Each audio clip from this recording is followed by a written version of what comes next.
السلام عليكم ورحمة الله وبركاته.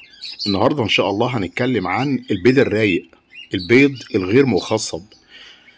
بصوا يا جماعة، كل ما تلاقي الذكر عندك بيغرد تعرف إن الذكر ده كويس جدا جدا وإن البيض هيطلع مخصب.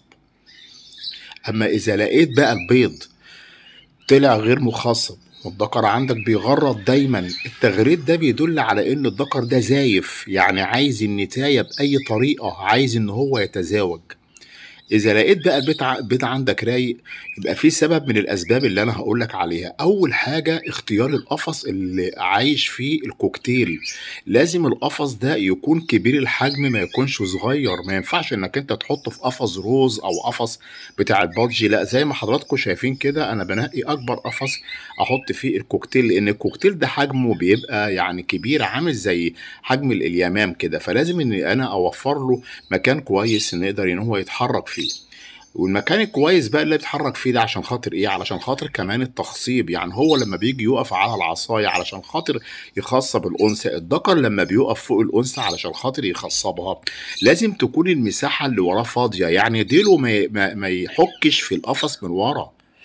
يعني ما ينفعش انك حتى المجسم اللي انت بتحطه، العصاية اللي انت تحطها قريبه من السلك، لا، لازم تكون كده في نص القفص او في تلتين القفص زي ما حضراتكم شايفين كده، بحيث ان هو لما يجي يقف على النتايه يبقى المساحه وراه فاضيه، الديل بتاعه ما يحكش في القفص. كذلك الارتفاع، العلو بتاعه لازم يكون العلو كده زي ما حضراتكم شايفين واقف، ولما بيجي يقف كمان على النتايه بيبقى فيه فراغ فوقيه.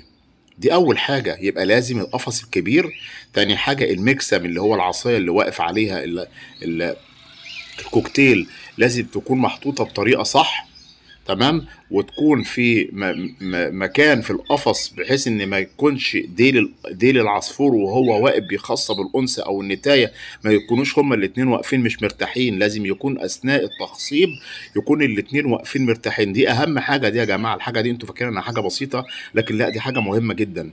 الحاجه الثالثه كمان العش اللي هيبيض فيه الكوكتيل ده، لازم يكون العش ده مناسب، يكون العش دوت كبير، يكون عش كوكتيل. يعني هي ممكن تخش تبيض وما تعرفش ترقد، خلاص خلاص كده البيض رايق.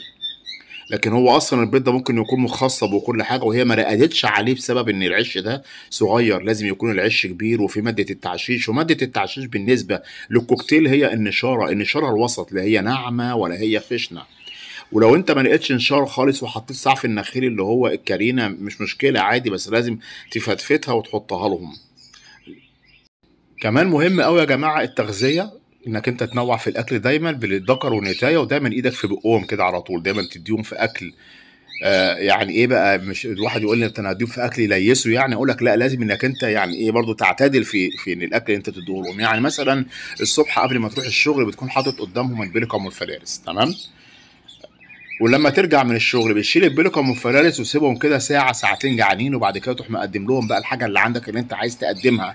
هتحط لهم قمح منقوع وذره منقوعه، هتحط بيض، تمام. بس اهم حاجه يكونوا على جوع شويه بقى. انت شلت البركه والفرارس خلاص من قدامهم وسبتهم جعانين شويه ساعه ساعتين، ما تزودش عن كده، وابدا بعد كده حط لهم بقى اللي هو الايه، القمح المنقوع والذره المنقوعه. ممكن واحد يقول لي الغله بتاعت الحمام، اقول لك مفيش مشاكل، لو انت بليتها كويس ونقعتها كويس ونضفتها كويس وقدمتها للعصافير زي الفل، بياكلوها عادي خالص، مفيش اي مشاكل.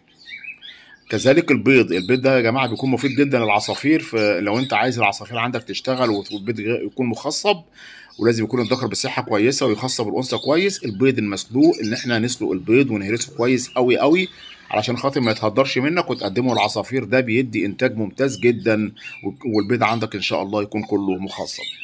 اهم من ده كله يا جماعه انك لازم تتاكد ان اللي عندك دول ذكر وانتايه. يعني ما ينفعش تقول لي نتايتين ونتايتين بيبيضوا هما الاثنين كل واحده تخش تبيض في القفص. وبيحصل الكلام ده مع البادجي وبيحصل مع الرز، وتبص تلاقي عندك 10 20 بيضه وتقول ايه ده وما رقدتش ليه؟ لا، ده النتايتين باضوا. فهنا لازم انك انت تتاكد ان اللي عندك دول ذكر وانتايه. ما ينفعش ان هم يكونوا نتايتين وفي بيض والبيض رايق والاخر تقول هو البيض رايق ليه؟ لا، نتيجه ان انت حاطط نتايتين مع بعض. بشكركم جدا، بتمنى يا رب يكون الفيديو عجب حضراتكم. اتمنى لاول مره يشرفنا في القناه اشتراك في القناه فضلا ليس امرا، ولايك الجميل من حضراتكم. بشكركم جدا والسلام عليكم ورحمه الله تعالى وبركاته.